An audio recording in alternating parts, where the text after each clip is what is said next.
Good afternoon. This is Team 7, which consists of Michelle, Grant, Bruce, Gary and Michael. Today we're going to talk about Thales and the complexity within their business organisation. Okay, to start this off, we devised a cultural web, what was from Johnson and Scholes theory. Obviously it has 6 domains with the paradigm in the centre. But what is resonating in this particular one is that the rituals that Thales uses, such as the Tigers team, subject matter experts and a buddy system.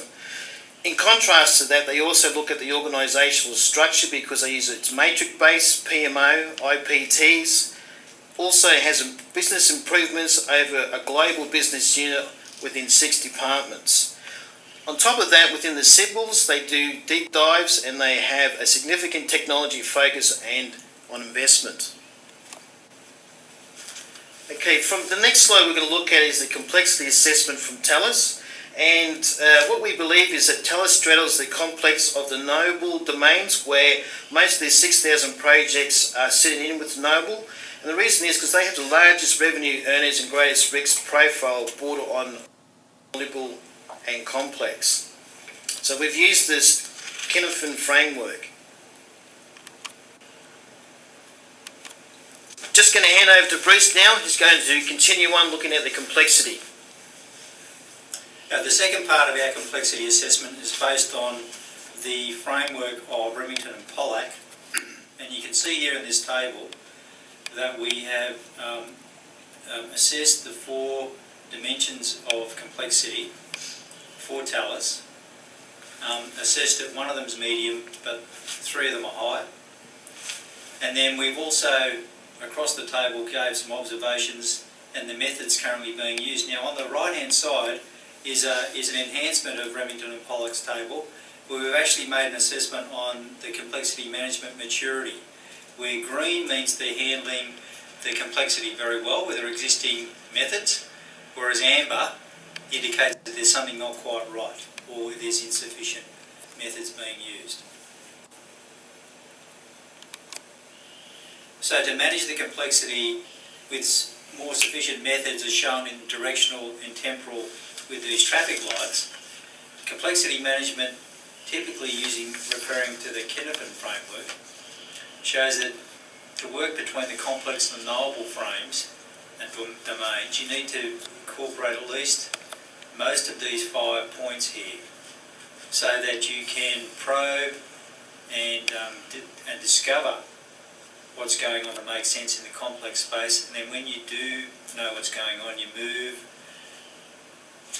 towards very strong processes in the knowable space.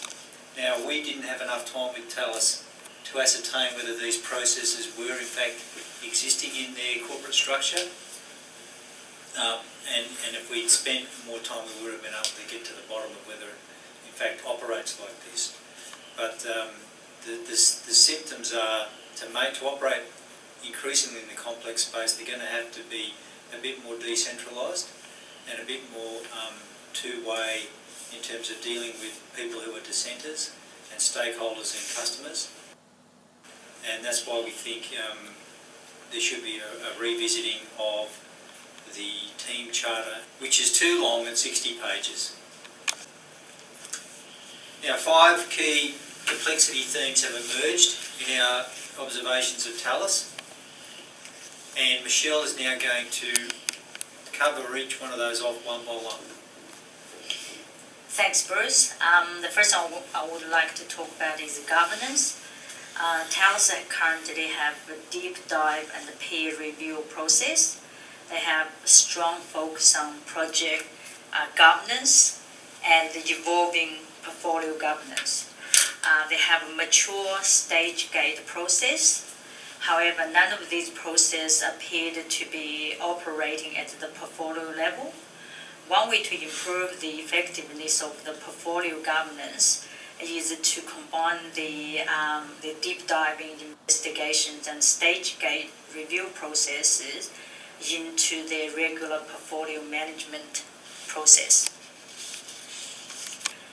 Thales also have risk and opportunity management systems, which incorporate a very strong risk assessment early in their bid phase. They use a Tiger team to assist the project managers in a sustainable way. However, risk assessment methodology appeared to be linear and not well suitable to deal with the dynamic, interrelated, and systemic risk assessment. Teaming and relationships. Thales used team and project charter to build shared visions and responsibilities among diverse individuals and homework units. They use relational and alliance method of contracting to managing their clients and the suppliers. They have a robust internal contract between work areas to formalize the commitment as the inter-group subcontractors. The ability to rapidly mobilize the technical expertise to support the project delivery. Their common mantra is a one-team approach.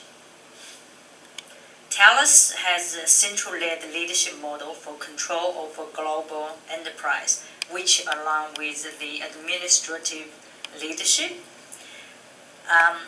However, the business model operating in each region also use a more participative leadership, which means not only they're accountable for their actions, but also have more autonomy. The last thing is knowledge management. Thales is all about quality management. Thales have standardized the quality management system and the project management process, all in the name of continuous improvement. They also have a lesson learned process that focuses on staff behavior.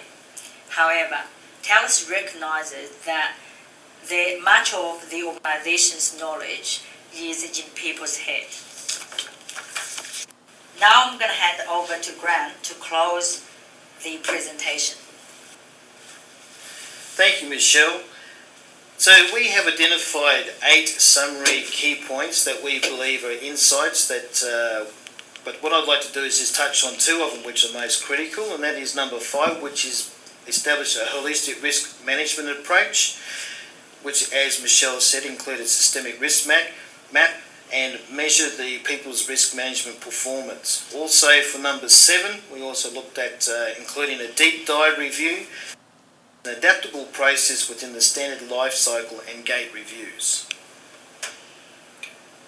Okay, that includes our presentation. Thank you very much. Great work, Grant. Great work.